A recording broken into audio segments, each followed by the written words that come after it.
The reason why I felt that it was important for us to do this panel and to have such a diverse group of panelists is because of the fact that that is the works of Dr. Martin Luther King Jr., is to be able to bring people from all walks of life and for us to be able to have a various perspective on his life. Today, we saw a lot of quotes on Dr. King, and everyone is quoting him. And I saw a tweet, someone said, well, if you're going to quote Dr. King, let's live what he said. What I always think about on King Day is not about the dream, okay? We have to wake up from the dream. We have to get to the promised land, because we're talking about 50 years later and we're still quoting the dream, where we are the generation of Martin, my generation, and we have another generation that's here. It just amazes me. I always think, oh God, I wish I had another 50 years. We were all so naive, and we were all young, and nothing like that had ever happened before. Back then in the late 60s and the 70s, it was automatic solidarity, you know? And even before the occupation of Alcatraz, we marched with the farm workers. Dolores Huerta, I remember marching with her.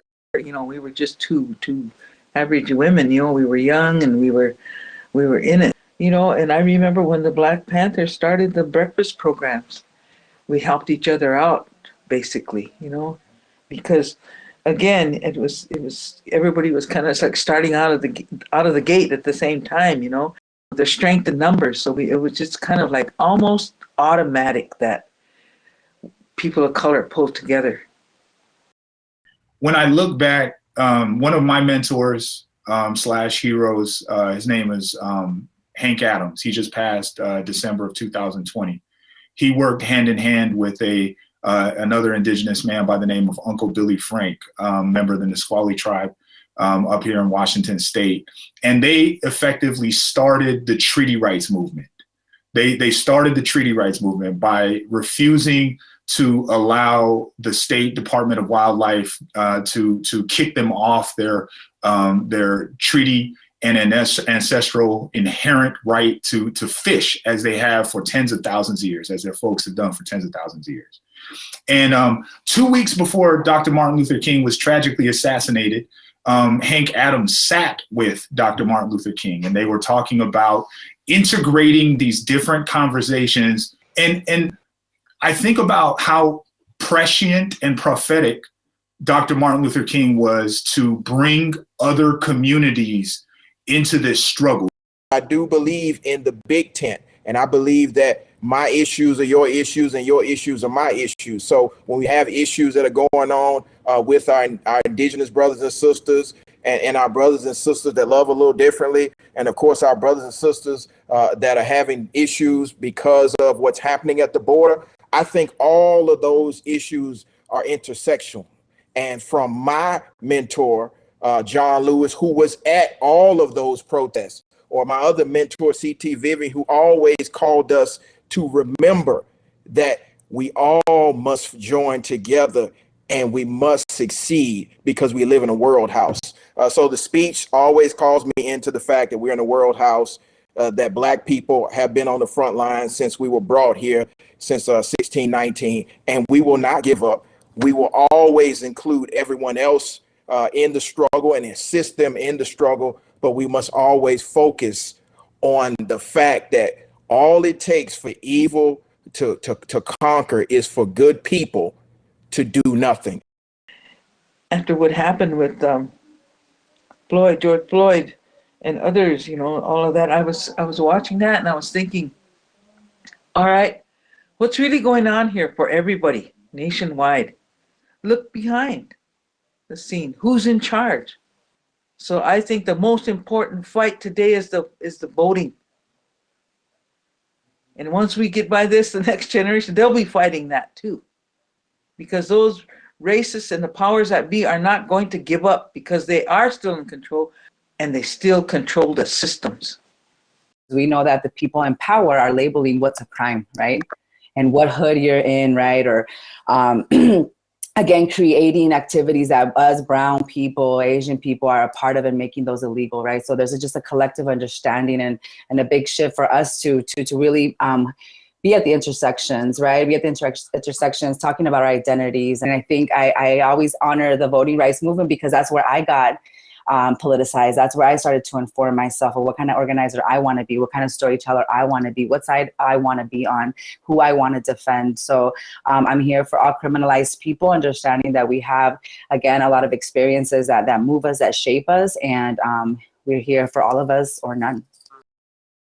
Social justice is an ongoing fight. It's almost like the rent that we pay for living on this planet on a day-to-day basis. It's not something that we take for granted.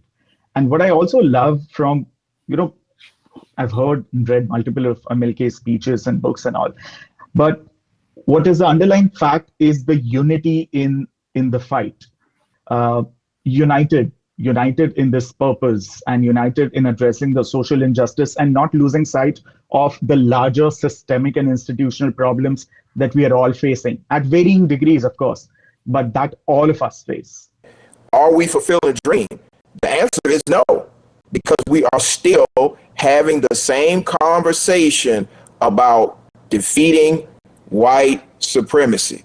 And that's not to call all of our white brothers and sisters anything other than children of God. It's the structures, it's the systems that have to be addressed. That's why I like when we start talking about systemic oppression and systemic racism. It's not labeling one group of people, it's focused on the systems. And I think the world is ready to have this conversation, but we are ready to push back and to make sure everyone has that same energy moving forward.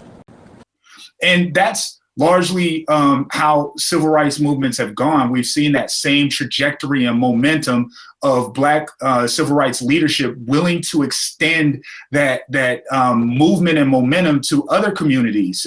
Black Lives Matter. That started a whole host of movement within the Native community. That started from there. It was a Black spark that lit this other fire. And I think that Dr. Martin Luther King set that example of being willing to share that spark to other communities. And I think if we could be more selfless like that and willing to lend our spark and not be hostile and put our movements into silos, no, this is a Native thing. No, this is a, whatever thing. That's when we start to win. The principles of nonviolence, and I think there were about 6 principles in MLK Jr.'s handout. But I think Gandhi, MLK, Mandela, I think some of the big leaders who've been in long movements see the long-standing nature of movements. And I think that is something that sometimes it is possible that we miss the sight of that. It is very natural, extremely natural to be riled up. But to sustain the movement, to sustain a movement for systemic change and to really shake the foundations of these oppressive structures, it has to be built on the foundations of nonviolence and peace is what I gather from great leaders like MLK, like Gandhi.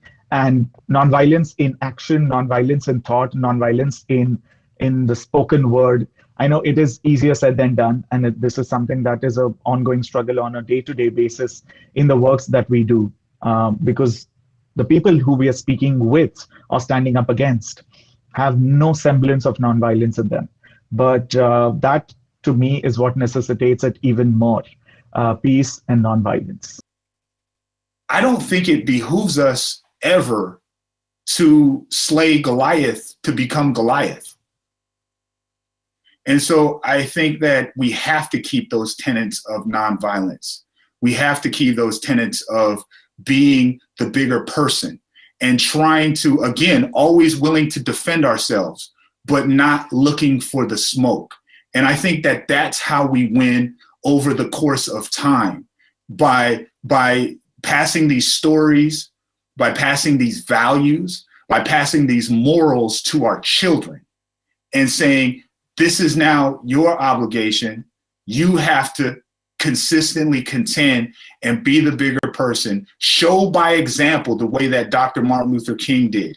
Be willing to go to jail for it. Be willing to die for it.